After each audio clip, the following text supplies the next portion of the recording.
మనకి సమస్యలొస్తే దేవుడిని తలుచుకుంటాం. ఆ దేవుడు సమస్యలు పరిష్కారం కావాలని, పరిష్కరించాలని కోరుకుంటాం. అదే సందర్భంలో ఒక వ్యక్తొచ్చి ఆ సమస్యలు పరిష్కరించాడనుకోండి, అప్పుడు ఆ వ్యక్తిని దేవుడని కొలుస్తాం. దేవుడని అభిమానిస్తాం.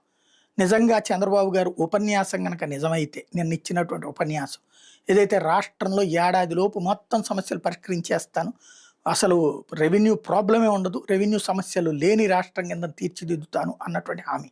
2 ఏళ్ళు ఏం చేశావని అడగద్దు. ఎందుకంటే మేబీ ఆయన కారణాలు 100 చెప్పొచ్చు.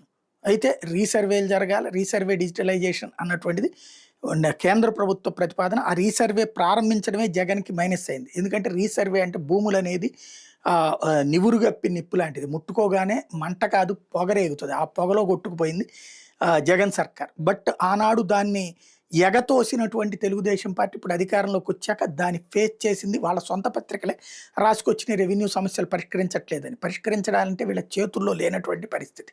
ఎందుకంటే ఆ భూములకు సంబంధించినటువంటి దశాబ్దాల డాక్యుమెంట్లు ఇవన్నీ పరిశీలించి చెప్పగలిగినటువంటి శక్తివంతమైన రెవెన్యూ వ్యవస్థ ఇప్పుడు లేదు. అమ్ముడుపోయిన రెవెన్యూ వ్యవస్థ ఉంది. డబ్బులు తీసుకుని పనిచేస్తున్నట్టు రెవెన్యూ వ్యవస్థ ఉంది. ఇట్లాంటి సందర్భంలో ఎదురవుతున్నటువంటి సమస్య. ఇప్పుడు మరి ఏం చేస్తారు అన్నటువంటిది చూడాలి. ఏడాదిలోపు సమస్యలన్నిటి పరిష్కరించేస్తానంటున్నారు. అదే నిజమైతే గనక రాష్ట్రం ఆయన్ని దేవుడిగా చూస్తుంది.